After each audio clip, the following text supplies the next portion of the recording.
Hi there, నమస్తే. నేను బాగున్నాను, మీ అందరూ బాగుండాలని మనస్ఫూర్తిగా కోరుకుంటున్నాను. ఒక చక్కటి స్టోరీతో వచ్చానండి. చక్కటి స్టోరీ. ఎందుకు చక్కటి స్టోరీ అంటే ఇది నాకు, మీకు, మొత్తం అందరికీ రిలేటబుల్. ఎస్, ఇంకా ఆలస్యం చేయకుండా స్టోరీలోకి వెళ్ళిపోతా. అనగనగా ఒక ఊళ్ళో ఒక కొంచెం కొంచెం ఫ్యాంటసీ ఉంటుంది. సో కొంచెం భరించండి. ఒక ఊళ్ళో ఒక అడవి. ఆ అడవిలో చాలా చాలా డెన్స్ ఫారెస్ట్ అనమాట. ఆ అడవిలో ఒక చోట ఒక లేక్ ఉంటుంది, ఒక చిన్న సరస్సు. ఒక మంచి మహిమాన్వితమైన లేక్ అనమాట అది. దానికి ఉన్న పవర్ ఏంటంటే మనుషులు ఎవరైనా అందులోకి దూకితే వాళ్ళకి అద్భుతమైన పవర్స్ వచ్చి ఆల్మోస్ట్ ఏంజిల్స్ లాగా, దేవతామూర్తులు అయిపోతారు అనమాట. అదే ఒకవేళ జంతువులు ఏవైనా దూకితే వాళ్ళు మనుషుల్లాగా రూపం సంతరించుకుంటాయి అనమాట. ఇట్లా ఒక మంచి మహిమలు ఉంటాయి ఆ లేక్కి. అందరికీ ఆ నోట ఈ నోట అందరికీ తెలుసు దాని గురించి. బట్ ఆ లేక్ ఎక్కడుంది, పర్ఫెక్ట్గా ఇక్కడ ఈ స్పాట్లో ఉంది అనేది మాత్రం ఎవరికి పెద్దగా తెలియదు. చాలామంది ట్రై చేశారు వెతకడానికి, బట్ ఎవరు కనుక్కోలేకపోయారనమాట. అట్లా వెతుక్కుంటూ ఒక ఔత్సాహికుడు మొత్తానికి ఆ లేక్ జాడ కనిపెట్టాడనమాట. అంటే అక్కడుంది అని చెప్పి తెలుస్తుంది, కానీ అప్పట్లో గూగుల్ మ్యాప్స్ అవి కూడా లేకుండే. సరే, మొత్తానికి ఒక అతను కనిపెట్టి సాధించాను అని చెప్పి వెంటనే ఇంకా ఆలస్యం చేయకుండా అందులో దూకాడనమాట. బయటికి రాగానే అతను చాలా సర్వసాధారణమైన మనిషి. బయటికి రాగానే ఒక ఏంజిల్ లాగా, ఒక దేవతామూర్తిలాగా మంచి బలిష్టమైన శరీరం కానీ, లేకపోతే పవర్స్, అతను ఏమంటే అది వెంటనే ప్రత్యక్షంలో ఇట్లాంటి కొన్ని పవర్స్తో వస్తాడు. అనుకున్న సాధించానని చెప్పి సంతోషంగా వెళ్ళిపోతాడు అనమాట. ఇదంతా జరుగుతున్నప్పుడు పక్కనే చెట్టు మీద 2 కోతులు ఉంటాయి, ఒక ఆడ ఒక మగ. ఇవంతా చూస్తూ ఉంటాయి కోతులు. అరే, అసలు ఇంతకాలం మనం ఇక్కడే ఉన్నాం, ఈ లేక్కి ఈ పవర్ ఉందనే విషయం మనకి తెలియదే అరే అని చెప్పి వెంటనే ఏం చేస్తే ఇంకా అస్సలు ఆలస్యం చేయొద్దు, మనం కూడా దీన్ని సాధించాలని చెప్పి వెంటనే ఆ 2 దూకుతాయి అనమాట. నేను చెప్పాను కదా, యానిమల్స్ ఏవైనా దూకితే బయటకు వచ్చేసరికి మనుషుల రూపం వస్తుంది. బయటికి రాగానే చక్కగా ఒక అందమైన ఆడ, ఒక హ్యాండ్సమ్ మగ, ఇద్దరు మనుషుల్లాగా మారుతాయి అనమాట 2 కోతులు.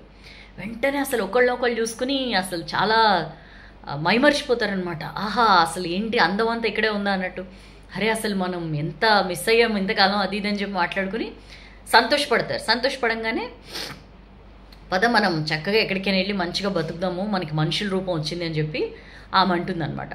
ఆ లేడీ, అదే కోతి ఎవరైతే లేడీగా మారిందో అంటే ఇతను అంటాడు కదా, ఉండు, ఆయన దూకితే ఆయనకి దేవతామూర్తుల పవర్స్ అవి వచ్చాయి, మనం ఎందుకు అది మిస్ చేసుకోవడం, నేను వెంటనే ఆ పని చేస్తాను, అప్పుడు మనం ఇంకా చాలా హ్యాపీగా బతకచ్చు అని చెప్పి వెళ్ళబోతుంటే ఆపుతుంది. వద్దు, మనం అసలు కోతుల నుంచి మనుషులుగా మారాము, ఇది చాలదా, మనం చక్కటి లైఫ్ లీడ్ చేయొచ్చు, పద అని చెప్పి అంటే, ఆహా కాదు ఊరుకో, నేను ఇప్పుడే వస్తాను ఉండు అని చెప్పి వెంటనే దూకుతాడనమాట. దూకంగానే బయటికి మళ్ళీ కోతిలాగా తిరిగి వస్తాడు. యాక్చువల్లీ మనుషులు ఎవరైనా దూకితే జంతువులు అవుతారనమాట. ఆ విషయం తెలీదు. కళ్ళెదురుగా జరిగింది ఏంటి, ఆయన దూకితే ఆయనకి పవర్స్ వచ్చాయి. సో ఈ కోతి ఏమనుకుంటుందంటే, ఈ మనిషి ఏమనుకుంటాడంటే, నేను దూకితే నాకు పవర్స్ వస్తాయని దూకుతాడు. దూకంగానే ఇతనికి ఆల్రెడీ ఉన్నది పోయి రూపం, తన పూర్వ రూపం వచ్చేస్తుంది అనమాట. మళ్ళీ కోతిలా మారిపోతాడు. ఏం చేయాలో తెలియక లవో దివోం అని చెప్పి ఇంక మొత్తుకుంటూ ఉంటాడు అనమాట. Over a period of time ఈ అందంగా మారిపోయింది కదా కోతి ఎవరైతే లేడీ, ఈమెని చక్కటి మంచి రాజకుమారుడు పెళ్లి చేసుకుని మంచి మహారాణి అవుతుంది, చక్కగా లైఫ్ లీడ్ చేస్తూ ఉంటుంది. వేరే పాపం ఈ కోతిని మాత్రం ఎవరో పట్టుకొని తీసుకుపోతారనమాట. చాలా చిన్న బుజ్జిదంటే బుజ్జెస్ట్ స్టోరీ ఇది. బుజ్జెస్ట్, చాలా నీతి ఇందులో ఏంటి అంటే అత్యాస, గ్రీడ్ ఈజ్ నాట్ గుడ్ అని మనం అనేక సార్లు వినుంటామండి. ఇది చాలు అనే ఒక స్టేజ్ వస్తుంది. చాలు, ఇంకా ఆపొచ్చు అక్కడ. ఎప్పుడైతే మనం బాగా అతి సర్వత్ర వర్జయేత్ అని చెప్పి కూడా అంటారు పెద్దవాళ్ళు. నిజంగానే ఎప్పుడైతే అతి అవుతుందో ఖచ్చితంగా వికటిస్తుంది. ఈ స్టోరీలో కోతి జరిగినట్లే. సో ఇంకా చాలు అనే ఒక ప్లేస్, ఒక సిచ్యుయేషన్, ఒక పాయింట్ వచ్చినప్పుడు నిజంగానే ఇక చాలు. మీరు పరిగెట్టేదైనా, లేకపోతే మీరు సంపాదించేదైనా, లేకపోతే దేనిదైనా, వాట్ ఎవర్ ఇట్ మేబీ, ఏ విషయంలో అయినా సరే అత్యాస వద్దు, దురాశ దుఃఖానికి చేటు. సడన్గా ఈ సామెతలన్నీ గుర్తుకొచ్చాయి. నిజంగా పెద్దవాళ్ళు చెప్పేది ఎప్పుడు యూజ్లెస్గా ఉండదండి. ఖచ్చితంగా దాని వెనక చాలా పెద్ద అంతరార్థం ఉంటుంది. సో మనకి ఇప్పుడు చెప్పే పెద్దవాళ్ళు లేరు. ఒకవేళ పెద్దవాళ్ళు చెప్పినా వినే పరిస్థితిలో మనం లేం, కాబట్టి ఇట్లాంటి నీతి కథలు ఇవన్నీ మనం చెప్పుకోవాల్సి వస్తుంది. ఎనీవేస్, ఫాలో అవ్వండి, పిల్లలకి కూడా నేర్పించండి. Greed is not good for any person.